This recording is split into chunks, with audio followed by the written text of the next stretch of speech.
Good morning, Torrington. I'm Eric Stark. And I'm Crystal Albers. It's Thursday, December 14th. And you're watching Torrington Today.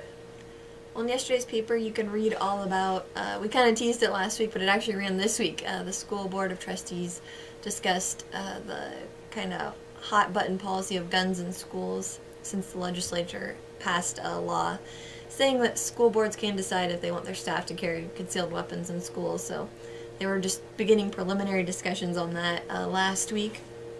Also, the West Highway and City of Torrington dispute, which if you've been following that at all, it's pretty interesting. You should pick up the paper and read about that. But it's heading to court.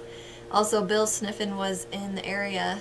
He's a columnist and author, and he was in the area this week, and our editor caught up with him, interviewed, and caught a couple of his presentations. So, then in tomorrow's paper, we've got pictures from the Guadalupe Fiesta.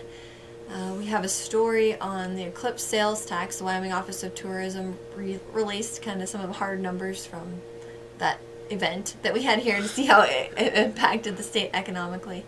So there's that story. There's some court stuff. Just plenty of reading for your pleasure.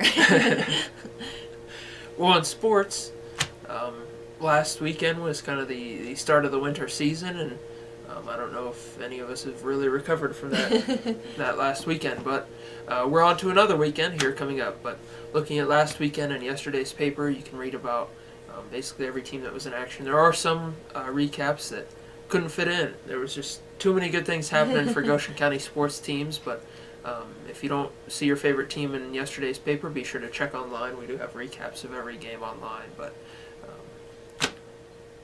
see how the first weekend went for teams around the county.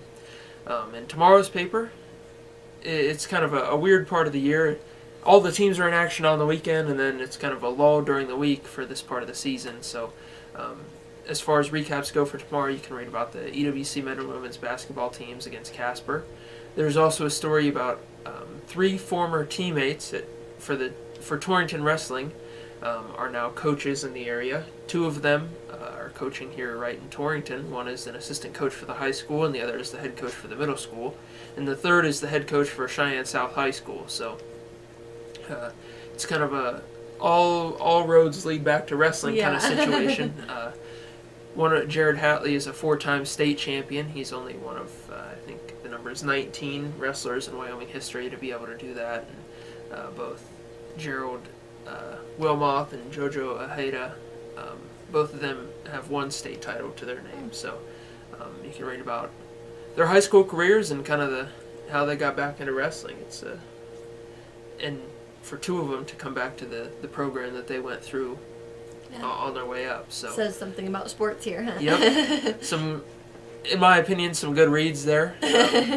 You can also read about a reclassification that's scheduled to go into effect next school year. The Wyoming High School Activities Association Board of Directors approved this reclassification. None of the teams in the area are moving up or down a class, but some of their opponents might change. So you can read about that in tomorrow's paper.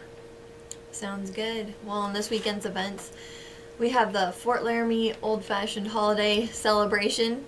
That's at the Old Fort, and I believe it's 9 to 1. You might want to double check in the paper, but it'll be going on most of the day, and it has live music, and refreshments and activities, and it's just always a fun time out there. And I believe the town of Fort Laramie is actually hosting something after that, including maybe Santa carriage ride for kids. I'm not sure if that's tonight or Saturday night or if that's at a later date, but there's for sure something going on in downtown Fort Laramie following the event at the fort. So I guess head to Fort Laramie this weekend if you want some Christmas stuff to do. So. If you want some sports stuff to do, there's quite a lot of things happening this weekend.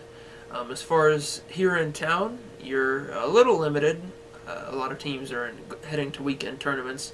As far as what's going on in Goshen County, Lingle Fort Laramie is hosting a basketball invitational, so you can catch both the Doggers and Lady Doggers there in Lingle this weekend.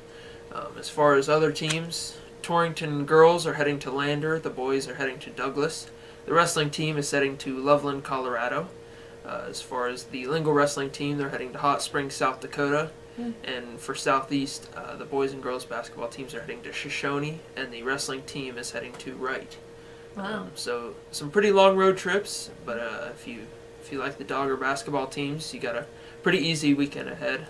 The Lady Lancers are actually done for the calendar year. They'll resume action when we get into 2018, and the men's basketball team up at the college, they'll be on the road this weekend playing Central Wyoming College and Western Wyoming College. So Sounds good. a lot more road trips, but Yeah. once we get into the heart of the season, there will be more home games for you to attend. So What's the weather look like for these road trips? hopefully you know how to drive in the wind. We're looking at windy conditions today and tomorrow, but as far as temperature-wise, for 11 days till Christmas, can't complain. Yeah. Today's high is 40, but I mentioned the wind, and tomorrow's high is up to 57. So 10 days from Christmas, we're at 57 degrees, and then on Saturday we're looking at 44. So still above the 40 mark, so you can't really complain with that. Above freezing. That's the goal in my eyes. Just might have to have your steering wheel tilted a little bit on those roads. Well, there you have it, Torrington. I'm Eric Starkey. And I'm Crystal Albers. And you've been watching Torrington Today.